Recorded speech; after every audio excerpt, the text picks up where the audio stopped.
अवधूत चिंतन श्री गुरुदेव दत्त. माझ्या सर्व साधक बंधू भगिनींनो, आज आपण परमपूज्य शकुंतलताई आपटे महाराज लिखित तो महासुखाचा निमथाप आहे या पुस्तकातील काही पानं वाचणार आहोत. तो महासुखाचा निमथा पावे, जो युक्तिपंथे पार्था चढे मोक्ष पर्वता, तो महासुखाचा निमथा वहिला पावे.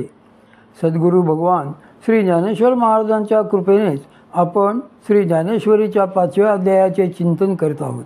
यापूर्वी आपण संन्यासी कसा असतो, त्याची लक्षणे काय असतात, हे सद्गुरू श्री ज्ञानेश्वर महाराजांच्या सांगण्याप्रमाणे तरी गेली याची सेन करी इत्यादी ओव्यांमधून बघितलेलेच आहे. हठयोगी आणि तंत्रमार्गी. आता या 5व्या श्लोकात श्री भगवंत सांख्यी व योगी हे तत्वतः एकच कसे आहेत ते सांगून पुढच्या 6व्या श्लोकात योगयुक्ताला महासुख प्राप्त होते म्हणून सांगत आहेत. अर्थातच ते येथे युक्तिपंथाने जाणाऱ्या योग्यांविषयी सांगत आहेत. जो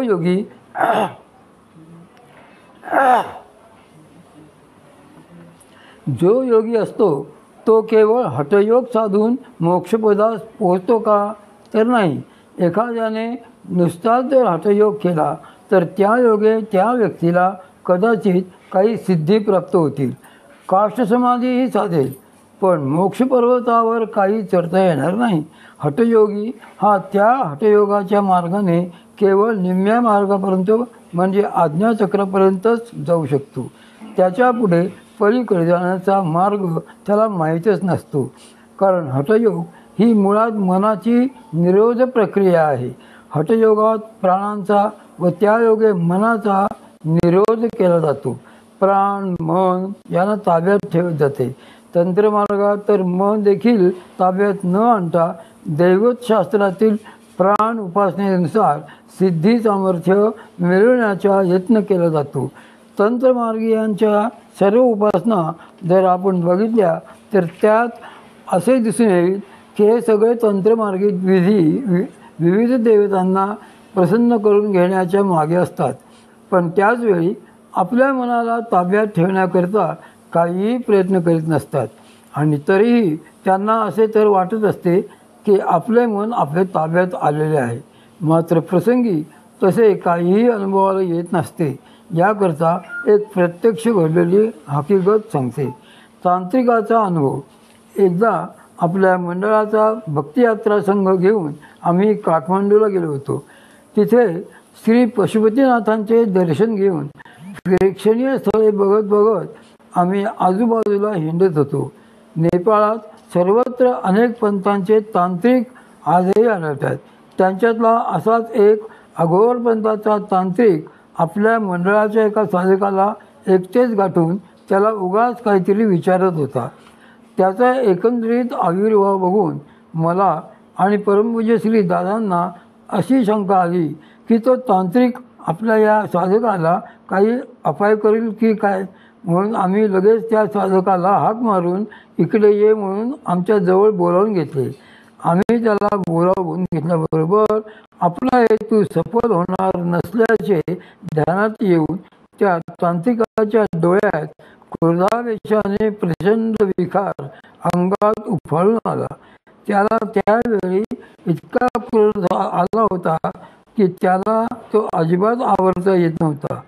त्याला वाटत होते की मी ज्याला संमोहित करणार होतो त्या माणसाला दुसऱ्या कोणी बोलावून घेतले म्हणजे काय, केवढा हा अपराध. त्यामुळे तो असा संतापला होता. त्या साधकाला आम्ही जवळ बोलावून सांगितले की तू इथेच आमच्यापाशी बस, कुठेही जाऊ नकोस. तो तांत्रिक दूर उभा राहून जळफळत हे सगळे बघत होता. असे जे तांत्रिक असतात त्यांना राग अजिबात आवडत नसतो. ते कुठल्याही गोष्टीवरून लगेचच चिडतात.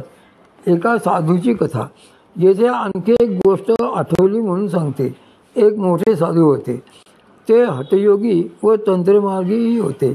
ते मुंबईला नेहमी येत असत.